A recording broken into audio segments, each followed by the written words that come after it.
మరి మాజీ మంత్రి కాలువ శ్రీనివాసులు గారు మాట్లాడిన మాటలు ఈరోజు సమాజం అంతా మా బోయే జాతి అంతా తల దించుకొనేలా ప్రవర్తించడం జరిగింది. వాల్మీకులు మీటింగ్ అని చెప్పి కళ్యాణదుర్గంలో ఒక వాల్మీకులంతా కుప్పేసి ఒక వాల్మీకిని కించపరచడం ఎంతవరకు సంబంధించి అడుగుతున్నాను నేను.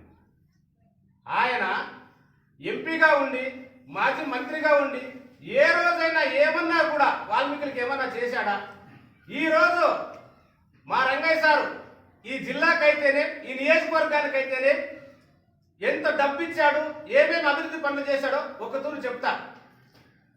మరి కులస్తులకు కూడా ఈరోజు కళ్యాణదుర్గానికి కళ్యాణ మండపం 20 లక్షలు, అనంతపురము ఆ కళ్యాణ మండపానికి 25 లక్షలు, చెట్టూరు మండలంలో ఉండే వాల్మీకులకు కూడా 23 లక్షలు, రాయదుర్గంలో ఉండే 5 లక్షలు.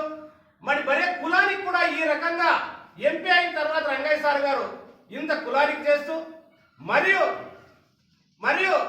ఆయన ఎంపీ అయిన తర్వాత ఏం చేస్తారని విమర్శిస్తున్నారు. ఎంపీ అయిన తర్వాత ఆ సారు చేస్తుండే అభివృద్ధి పనులు చూస్తే మీరు సారు సింగనమల అయితేనేమి, తాడిపత్రి అయితేనేమి, రాయదుర్గం అయితేనేమి, కళ్యాణదుర్గం అయితేనేమి ప్రతి నియోజకవర్గంలో కూడా ప్రత్యేకంగా ఈ రైతులంతా కలిసి పండ్ల తోటలు పెట్టినారు. వీళ్ళకి ట్రాన్స్పోర్ట్ ఇబ్బంది అని చెప్పి అనంతపూర్ నుండి ఢిల్లీ వరకు రైలు తీసుకొని కిసాన్ రైలు ప్రత్యేకంగా రైల్వేతో మాట్లాడి ఢిల్లీ వరకు రైలు సొంతంగా నడిపినాడు.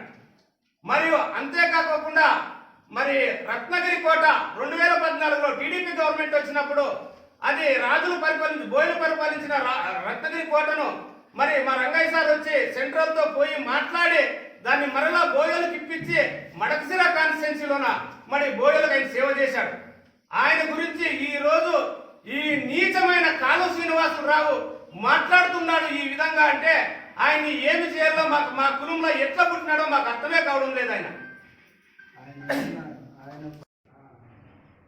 కాలువ శ్రీనివాసులు గారు మీరేమన్నారు? రంగయ్య ఏమి చేసినాడు ఎంపీగా ఉండి కులముకి అని చెప్పినారు. మీరు పార్లమెంటుగా మెంబర్గా ఉన్నప్పుడు ఏ రోజైనా కానీ మీరు ఢిల్లీలో ఒక్క తూరైనా ఈ వాల్మీకి జాతి గురించి మీరు మాట్లాడారా? నేను మీకు ప్రూఫ్ చూపిస్తున్నా. ఈ రోజు ఎంపీగా ఉండి తలారి రంగయ్య పార్లమెంట్ లో మాట్లాడుతున్న మాటలు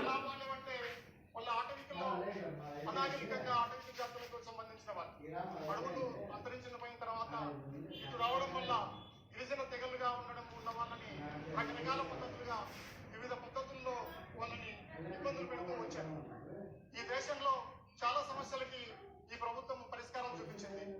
రీసెంట్ గా మందిరం సమస్య కూడా, రాముడికి ఒక గుడి కట్టించడం కూడా, మందిరం కూడా ఈ సమస్య ఈ ప్రభుత్వం నెరవేర్చింది.